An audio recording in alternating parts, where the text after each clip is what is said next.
ভারতের দক্ষিণে আছে একটি ছোট কিন্তু অসাধারণ রাজ্য কেরালা। এই রাজ্যের আকাশে তাকালে মনে হবে যেন সবুজ গাছের সমুদ্র, আর সেই গাছগুলোর বেশিরভাগই নারিকেল গাছ। এত বেশি নারিকেল গাছ আছে যে অনেকেই কেরালাকে বলেন নারিকেলের রাজ্য। মজার বিষয় হলো কেরালা নামটির সাথেও নারিকেলের সম্পর্ক রয়েছে। স্থানীয় মালায়ালাম ভাষায় কেরা মানে নারিকেল গাছ আর আলাম মানে ভূমি, অর্থাৎ কেরালা মানে নারিকেলের ভূমি। আজ কেরালায় রয়েছে কয়েকশো কোটি নারিকেল গাছ, আর লক্ষ লক্ষ মানুষ এই একটি ফলের উপর নির্ভর করে জীবিকা চালায়। কেন কেরালায় এত নারিকেল জন্মায়? কেরালার প্রকৃতি নারিকেলের গাছের জন্য প্রায় আদর্শ। এখানে রয়েছে উষ্ণ আবহাওয়া, প্রচুর বৃষ্টি, সমুদ্রের কাছাকাছি নরম উর্বর মাটি। এই পরিবেশে নারিকেল গাছ খুব দ্রুত বেড়ে ওঠে। একটি নারিকেল গাছ সাধারণত 60 থেকে 80 বছর পর্যন্ত বেঁচে থাকে এবং প্রতি বছর 70 থেকে 61 পর্যন্ত নারিকেল দিতে পারে। ভারতের মোট নারিকেলের উৎপাদনের প্রায় 30% আসে কেরালা থেকে। এই কারণেই কেরালাকে বলা হয় ভারতের অন্যতম নারিকেল রাজধানী। একটি নারিকেল গাছের প্রতিটি অংশই মূল্যবান। নারিকেল গাছকে অনেক সময় বলা হয় ট্রি অফ লাইফ, জীবনের গাছ, কারণ এই একটি গাছের প্রায় সব কিছুই কাজে লাগে। নারিকেলের শ্বাস দিয়ে তৈরি হয় নারিকেলের দুধ, নারিকেলের ক্রিম, নারিকেল চিপস, নারিকেল মিষ্টি এবং বিভিন্ন ধরনের রান্না।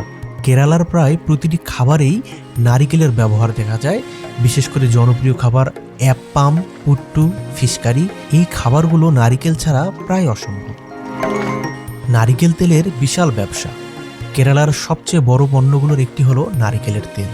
এই তেল ব্যবহার করা হয় রান্নায়, চুলের যত্নে, ত্বকের যত্নে এবং আয়ুর্বেদিক ঔষধ তৈরিতে। বিশ্বজুড়ে ভার্জিন কোকোনাট অয়েল খুব জনপ্রিয় হয়ে উঠেছে। এটি স্বাস্থ্যকর তেল হিসেবে অনেক দেশে ব্যবহার করা হচ্ছে। এবার আসা যাক নারিকেলের আঁশ থেকে তৈরি শিল্প। নারিকেলের বাইরের শক্ত আঁশকে বলা হয় কয়ার। এই আঁশ দিয়ে তৈরি হয় দড়ি, মাদুর, কার্পেট, ব্রাশ এবং বাগানের জন্য পরিবেশ বান্ধব পণ্য। কেরালায় কয়ার শিল্প এত বড় যে এখানে হাজার হাজার ছোট কারখানা রয়েছে। এই শিল্পে কাজ করেন লক্ষাধিক মানুষ, বিশেষ করে অনেক নারী। কেরালার নারিকেলজাত পণ্য শুধু ভারতের মধ্যেই সীমাবদ্ধ নয়, এগুলো রপ্তানি হয় পৃথিবীর বিভিন্ন দেশে, যেমন সংযুক্ত আরব আমিরাত, সৌদি আরব, যুক্তরাষ্ট্র, জার্মানি, নেদারল্যান্ড, চীন, অস্ট্রেলিয়া। বিশেষ করে রপ্তানি হয় নারিকেল তেল, desiccated coconut, virgin coconut oil, choir পণ্য। এই রপ্তানি থেকে ভারত প্রতি বছর আয় করে শত শত মিলিয়ন ডলার। বাংলাদেশের কয়েকটি অঞ্চলের সাথে কেরালার একটি মিল রয়েছে। বাংলাদেশের মানুষ নারিকেলের সাথে খুব পরিচিত। আমাদের দেশের উপকূলীয় অঞ্চল বরিশাল, ভোলা, পটুয়াখালী, নোয়াখালী, এই এলাকাগুলোতেও প্রচুর নারিকেল জন্মায়। তবে কেরালার বড় সাফল্য হলো তারা এই সাধারণ ফলকে শুধু খাবার হিসেবে রাখেনি, তারা এটিকে বানিয়েছে একটি বড় শিল্প ও রপ্তানি পণ্য। একটি ছোট ফল, কিন্তু তার ভেতরে লুকিয়ে আছে কৃষি, শিল্প, সংস্কৃতি এবং আন্তর্জাতিক ব্যবসার গল্প। কেরালার নারিকেল সেই গল্পেরই এক অসাধারণ উদাহরণ।